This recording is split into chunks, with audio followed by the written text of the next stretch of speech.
So this is the pond. We call it Sspopiikimi, which means sits on top. It's the Blackfoot name for the painted turtle. And this is usually where we spend our summer.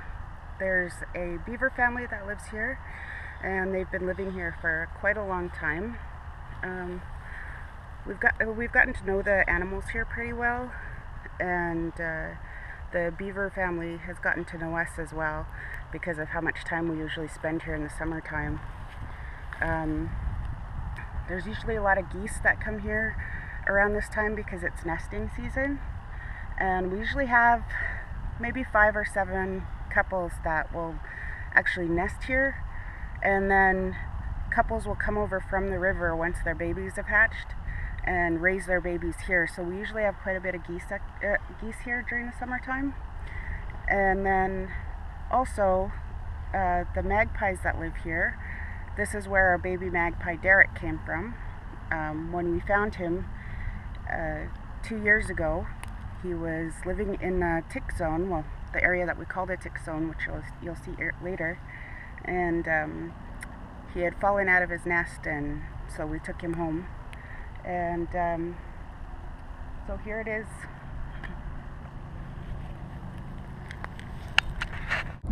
Alright, so funny little thing. This is the longest train bridge in the world. And you can see the train is going across right now. And people actually come here to see the train cross the bridge. I don't know why, but they do. Anyway, there it is.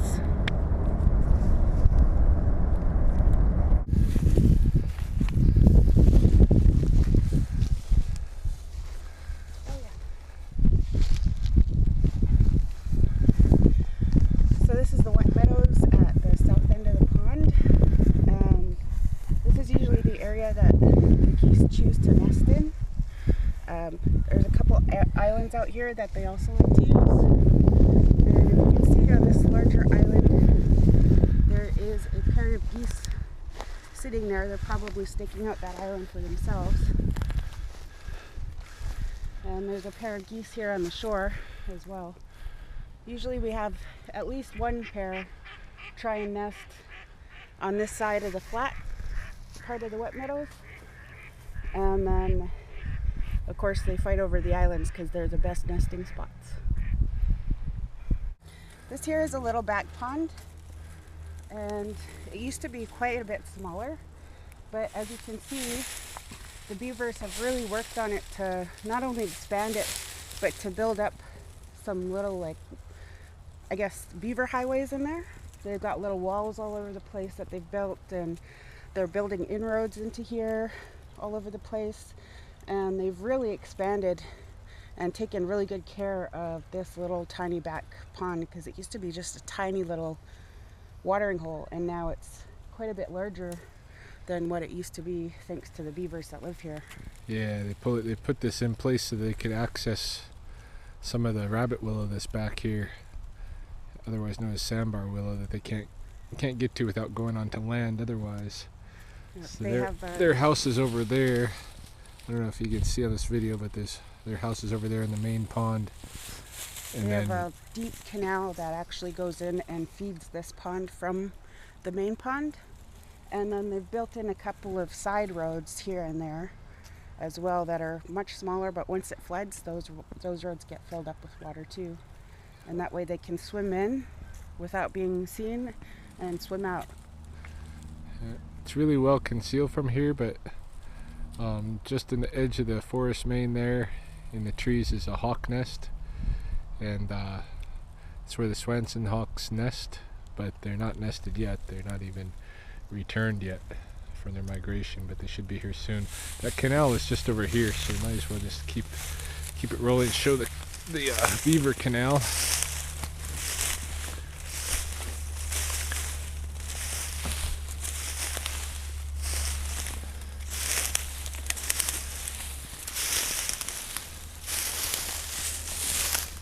Yeah, this is the canal that they dug leading from the main pond over to this sub pond. And they've actually expanded this since last year. Yeah, it's gotten wider.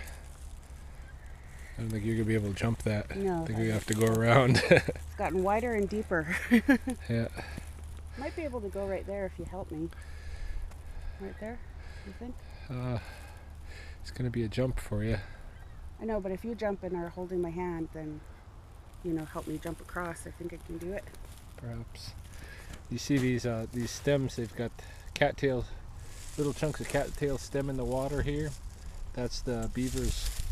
They pull up the cattails and they eat the roots off and leave these little pieces of stem behind.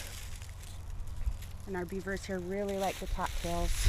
You can hear them crunching on them all the time. Yeah, they eat cattails and they eat bulrushes And the rabbit willow. And a lot of just green aster type plants off of the side. Yep, they really love the mustard that grows here as well. There's a lot of mustard that will start popping up soon and they love it.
Okay, so as far as Easter goes, the eggs, normally we do have our first eggs at Easter, but today I checked around, there are no eggs yet. As you saw, there was a lot of goose couples on this island. This island, as you know very well, is a big time nesting island. So you saw there's a lot of couples on there, and they're quite reluctant to leave the island, to leave their areas. They're kind of walking to keep away from me. These are not tame geese. These are totally wild geese, and if they didn't have some investment in that area, they would fly away at my approach. But they're all claiming space. They're all claiming nesting space. The one couple you saw in particular that got really up close to me and were really agitated, had their tongues sticking out and all of that. I checked the area where they're going to put their nesting bed, and there's nothing there yet, but it must be really close. I would say even as close as tomorrow, there'd be an egg in there. But I'm not going to come back here and check here tomorrow, but Adrian and I are going to raft pre-dawn. We're going to do a pre-dawn mission, raft out to an island in the middle of this lake that we know, which is also a major nesting area. In fact, this is the area where we cull our eggs that we're going to use to eat and to feed our ceremony. The reason we use that island at that lake is because there's a golf course not too far away, and the people at the golf course have a permit to go around the lake, including the island, and dip all of the eggs in oil so that they won't hatch, because they don't want geese on their golf course. And so I don't know how they end up, why anybody would permit them, government-wise, to get that kind of a permit. They're the ones that chose to put up a golf course by the lake, but in any case they do. And so to make some use of those eggs, we go out there and preemptorily take them before they get dipped in oil. If any are actually being incubated, that means we're not going to eat them. But if they're being incubated, then what we do is we'll bring them out here, and we'll choose a nest to situate them in that's being incubated out here. And as you saw today, there's none being incubated out here yet, but we know where the closest one is going to be. That one couple that was really getting anxious and close to me. They're going to be the first nest at Sspopiikimi this year. So anyway, that was the Easter egg hunt. Nothing, but I'm betting tomorrow there'll be something on the island.